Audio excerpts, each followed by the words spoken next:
Hello once again, audience. So we all remember Tobuscus.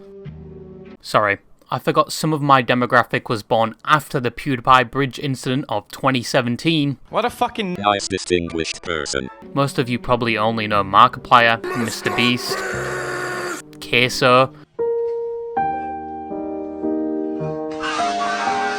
and Creekcraft. But if you spawned in the same time I did, music like this was our childhood. Bring zombies. When we're waiting for the bus, we go to bed.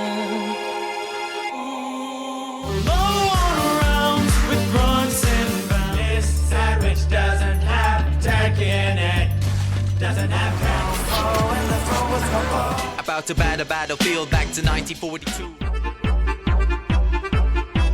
Most of these songs are actually older than some of the people watching. God, am I getting old. But around the start of the 2000s and early 2010s, you had some creators that had set the precedent for the landscape that is today's YouTube. They essentially laid the foundations for many other content creators. Just for most of you to become hooked on the dopamine highs, that is watching the most fictional Reddit stories like saying, "Am I the asshole for putting my newborn baby in an oven preheated to 220 degrees, purposely, without seasoning, with Subway surfers or soap cutting below the video just to keep you engaged." My personal favourite brain rot slop is the ranking lists. You're about to watch a master at work.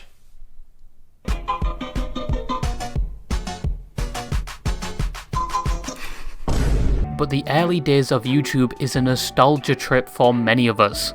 And some of the creators that influenced that nostalgia when we were kids have kids of their own now and have moved on from YouTube or are still making videos to this day as either a hobby or with a completely different pace, due to most of them being in their late 20s to mid 30s. Yeah, it's hard to keep the same energy and upload schedule at that age, let alone keep up with the daily trends with whatever the fuck this is. But these people are the forefathers of YouTube, and are beloved by many, especially the creators that specialised in content like Minecraft. I'm talking Yogscast, Captain Sparkles, Stampy, the Diamond Minecart. Cancelled number 1, cancelled number 2. Unfortunate ending to his relationship, but glad he still put the intro in his breakup video. The Syndicate Project, who philosophers are still debating if he faked his round 115 COD Zombies run, but there is another many may have forgotten about, but was just as integral and prevalent in the infancy era of YouTube. Tobuscus, or Toby Turner, someone that was once known for his Happy Wheels and Minecraft gameplay, his music parodies of popular games, especially Minecraft, which is enough to awaken most people like a sleeper agent with nostalgia, his apparent movie appearances, when one, he's just standing there, not even uttering a word, just nodding his head like he was the deaf interpreter for the movie, just listening so he can throw all of his gang signs a second later. He was also in 3 other movies which did pretty well, and from what I could see, he had a talent for acting. All around, people just generally liked him or his online persona. Holy no!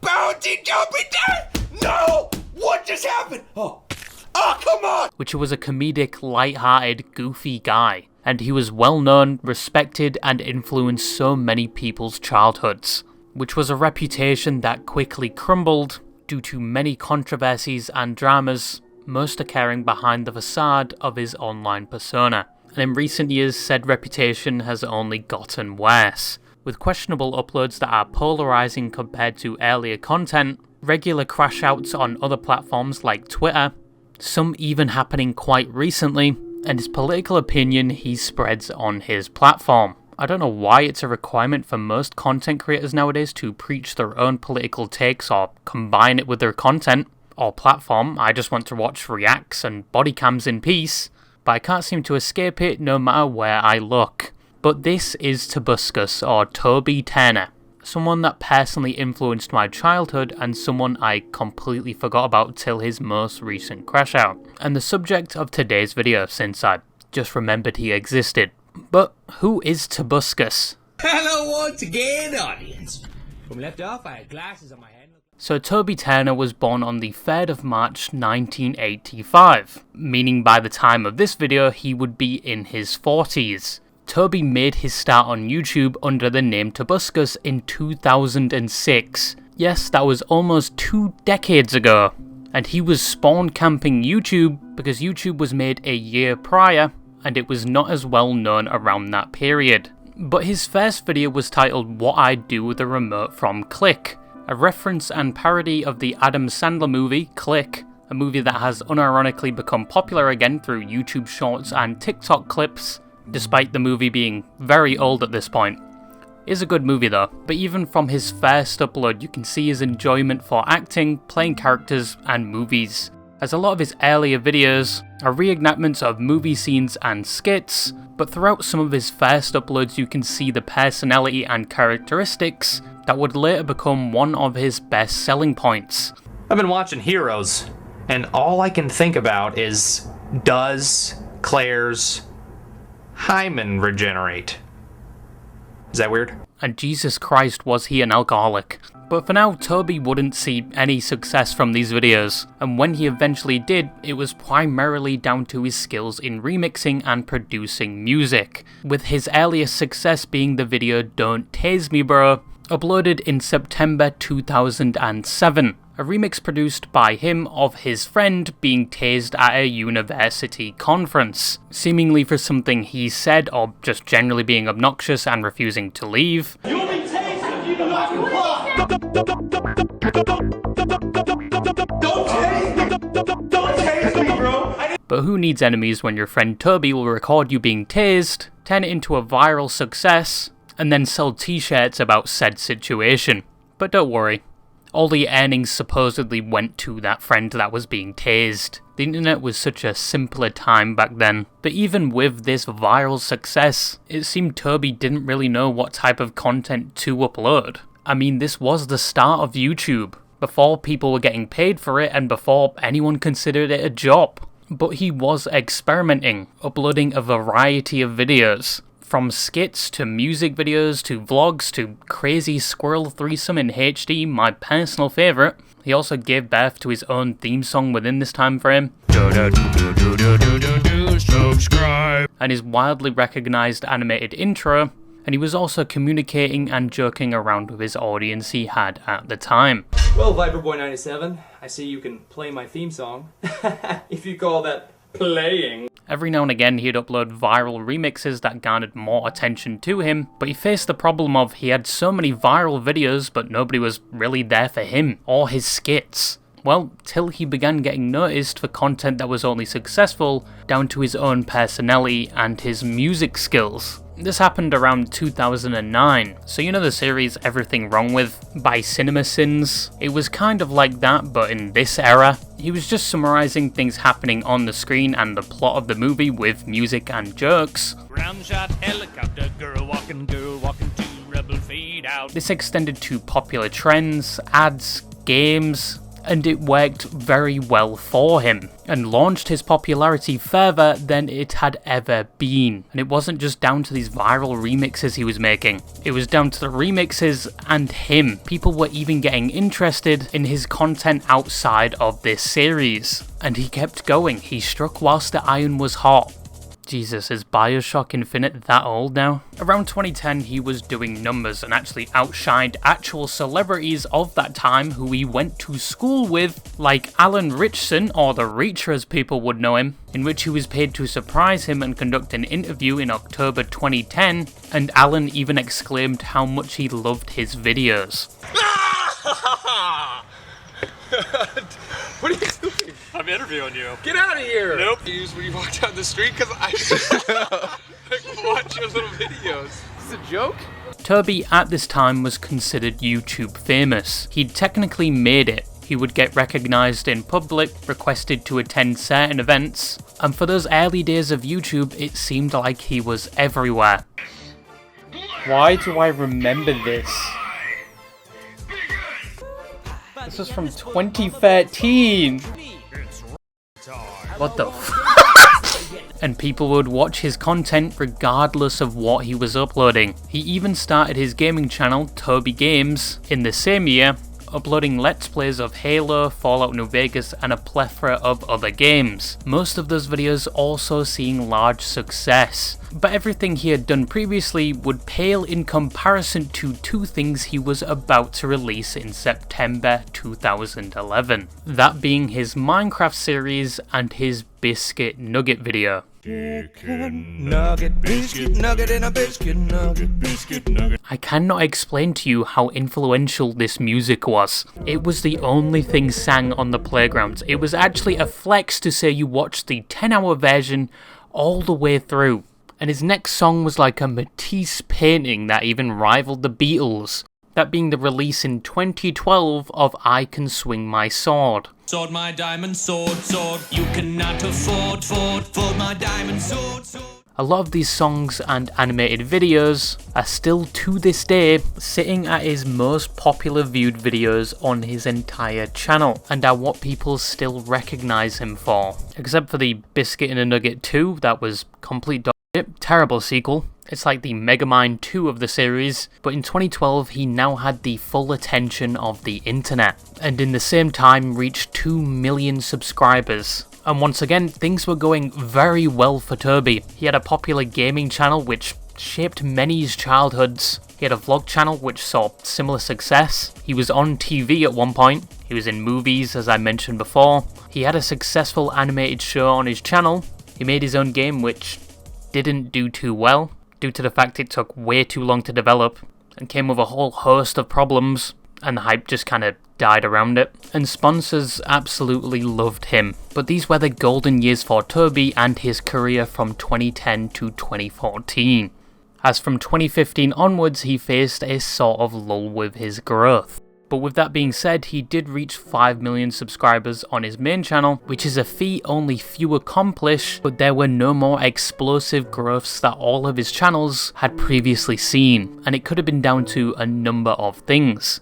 It was around the time Minecraft saw its great stagnation between 2015 to 2018, before later being revived again. That, along with his usual content like his literally trailer series, which I explained previously, just wasn't grabbing attention like it did initially. Toby also wasn't uploading as regularly as other competing channels, like the rising stars of that time, PewDiePie and Markiplier, who were almost uploading daily, but Toby was uploading a lot less frequently, and when he did upload, it was the same things he was doing in previous years. Maybe people just outgrew or were no longer entertained by Tobuscus anymore, and his online character and persona he showed in every video. It could have been any one of these things. Don't get it wrong, Toby was still getting views and people still loved him. He wasn't anywhere near, as some would say, a dead channel or fallen off. He just wasn't seeing the huge growth he saw in previous years or what other channels were seeing within the years of 2015 to 2016. And unfortunately, it was only going to get worse, as allegations and controversies would surround him and stain his name. Remember to hit that like button for a year of people capitalizing on my mental anguish. So in 2016, a number of allegations were levied against Tobuscus, portraying the point that behind the character he shows on his YouTube channel, he was the complete opposite. I don't want to get too far into it, but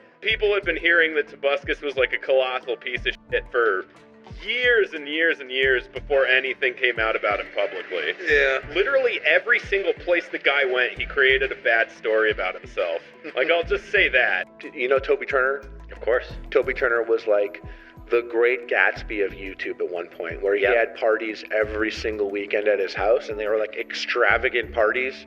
And this is like a party, there's like drugs going around and drinking going around. 2016 was not a good year for Toby. It was alleged that Toby was stalking one of his ex-girlfriends that recently got married. Mr. Toby Turner was still trying to go after Jacqueline Glenn. He was sending messages, emails, and at one point left a note on her car, and even joked about doing this in one of his vlogs. Months ago, and is now getting bad again. It seems like every time he thinks I'm involved with someone, it gets worse. Like, one time he showed up at my place while I had a roommate, and like got into the back and left a note on my car. I don't know how he got in because it was a gated thing. Even a couple of months ago, like a month ago I think it was, he posted a video on his channel called Too Late, where he laughed about the fact that he was sending me unwanted emails. You know, I haven't been you know, contacting my ex or anything, or, you know, which is good. I just send her stuff that makes me think of her, which doesn't count.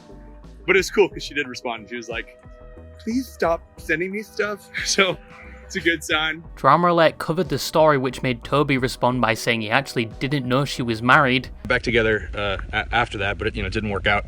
And she's married by any of this. But it's just freaking, there's so many drama videos about it. I mean, I was told she wasn't in a serious thing, so, you know, obviously that information was factually infactual. But once again, he did know she wanted to be left alone.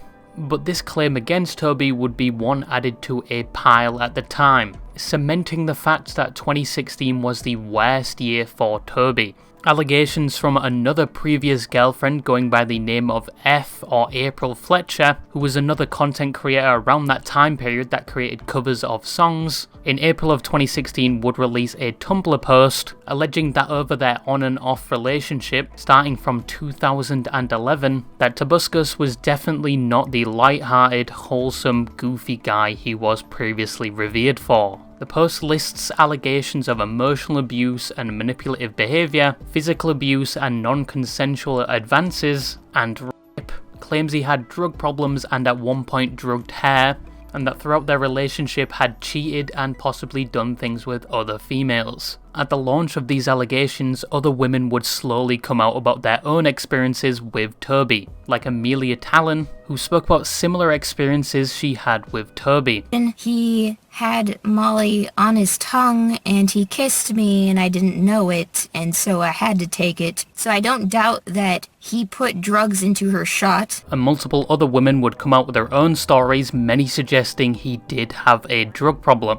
However, some looking back at these allegations years later and even within the same time frame bring up the point that no criminal charges were ever filed against Toby and no hard evidence was ever presented, except for a screenshot of exchanged messages at the time. This could be down to victims just wanting to bring their stories to light and move on from the situation and not want to start a lengthy legal battle, but once again there were a lot of people coming out with similar experiences, at least for the drug abuse and cheating. With all this, Jacqueline is Toby's ex-girlfriend, who he cheated on me with. I helped him curb the drug problem. I helped that a lot. I tried to get rid of alcohol, I tried to get rid of drugs.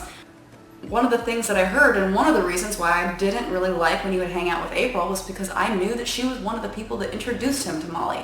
You know, there's two sides to every story, and I feel like people are only getting one. And I understand that he probably did treat her like shit. He probably did yell at her. He probably did make her cry. You know, he probably did, you know, lie to her about his relationships with other people, and did lie to her to keep her staying, you know, about, you know, going public eventually with their relationship and stuff. I believe all of that is true, but I do believe that there's a gray area. I don't know exactly what happened with the drug thing. I wasn't there. All I do know is that she was not a person who wouldn't take that drug. He likes to feel attractive. He likes people to want him.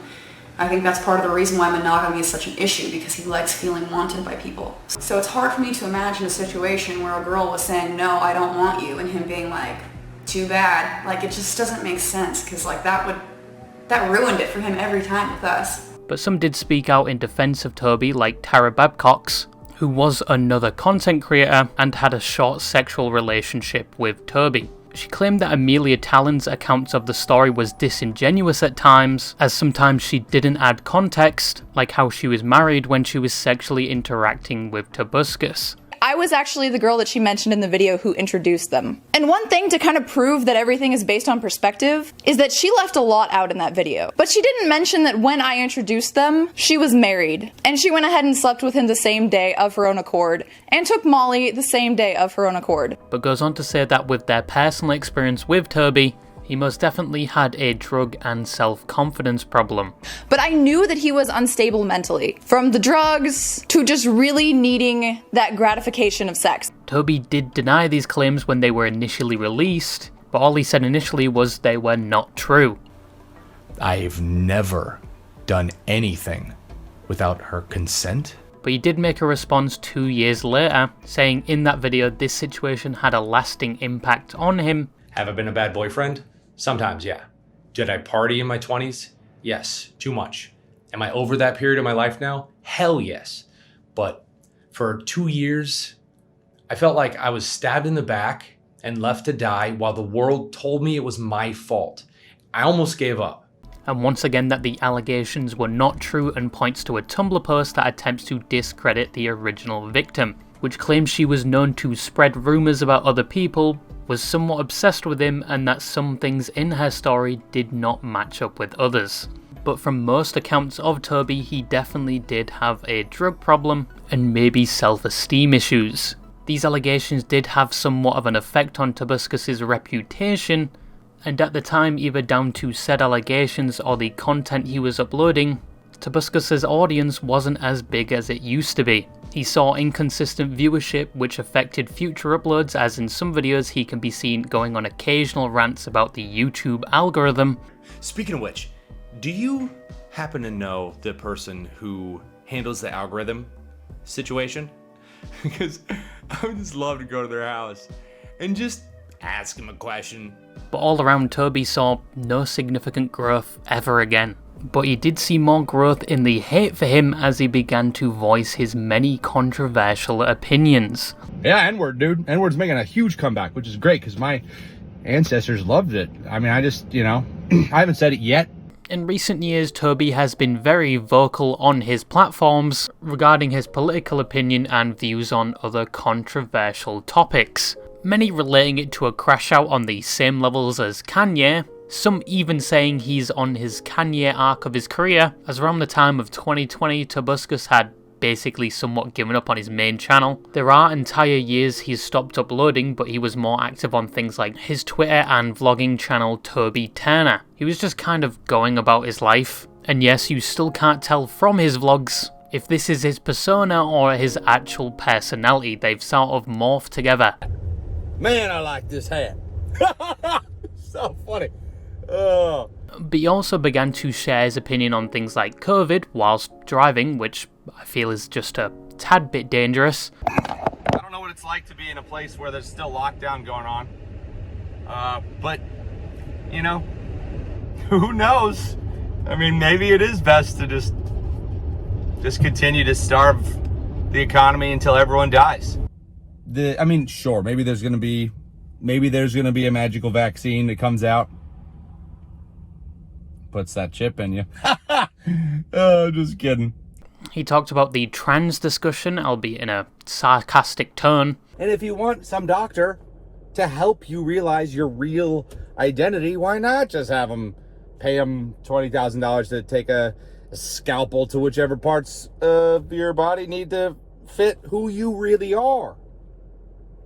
But the most notable event was him taking a picture of Kyle Rittenhouse, who still to this day is a controversial figure in America, after going out armed with an AR, in his own words, to defend against rioters at the time, which resulted in him shooting and killing 2 people and wounding another, which many say was racially motivated and uncalled for, and the other side says he was basically trying to defend himself. But ultimately the charges against him were dropped, but it still remains a contended topic, and at the height of the controversy, Toby was in defense of Kyle. And I really wanted to meet this kid. I was so excited. I wanted to meet him ever since I saw the whole video where he unfortunately took the lives of a couple convicted pedophiles.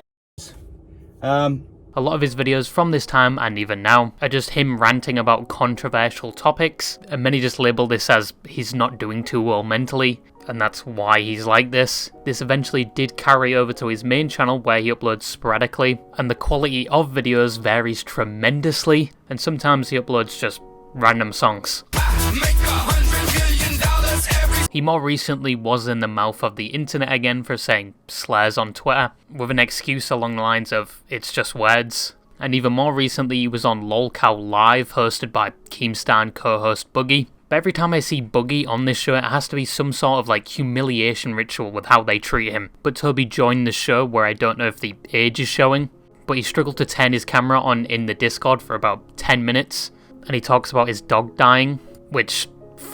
that dog was so cute. There goes another piece of my childhood. And so a couple days later, yeah, my dog died of old age. He's very old. It's fine.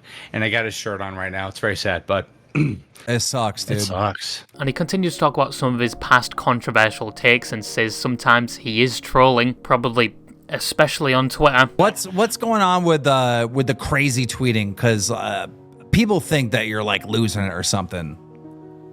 Yeah, I mean, it's like we're in a weird place, don't you think? It's like when I open up X, first of all, I think it's a very bad place to even open up. That's what happens. It's truly hard to engage with people on X because they're literally everyone is trolling over there. They're trying to get a reaction from bigger accounts. I'm trolling a lot. I'm trolling all the time. But people come at me because they're like, "Oh, you love Kyle Rittenhouse." I'm like, no. I watched the video, and he shot a bunch of pedophiles who were all literally convicted pedophiles who were white. They also had a moment where they reassure each other there's no beef, since Keemstar did report a lot on his allegations at the time. Bro, I've never talked to you ever. Isn't that wild? Like, you know, our careers are kind People of... think that I hate you, and I don't hate you at all. I appreciate Because I that. watch your videos. I've never seen anything you've said about me, because I can't do it. But I don't blame you, because I like that you call out this stuff that's evil. And then they both bond over a rant about how he knew something was going to happen in LA, especially with the virus and everything, because the government told him. I left LA pretty much a week after the government called me and said, "Get the hell out of LA now." I'm like, all right. After that, so like I had like a 6 months heads up, so no one in the world knew about it except for me, and I tweeted about it, and I got my account restricted, and I got my videos taken down.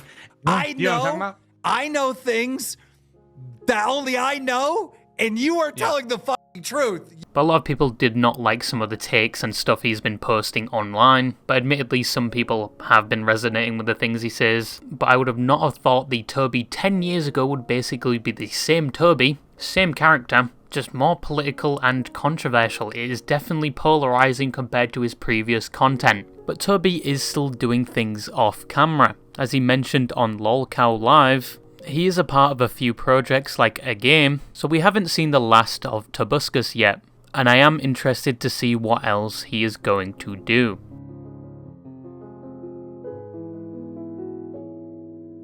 So in conclusion, Tobuscus is somewhat of a relic of an older time, and in my opinion a more simpler time on YouTube, but he didn't adjust to the way the platform and his own audience was changing. In later years, this, along with the allegations made against him, basically solidified his downward spiral, which only got worse with his political-fueled rants. But he was a part of my childhood, and it was a pleasure to go back in this era of time. It was very nostalgic, and it actually made me miss it somewhat. But yeah, that's all I had to say, and bye-bye.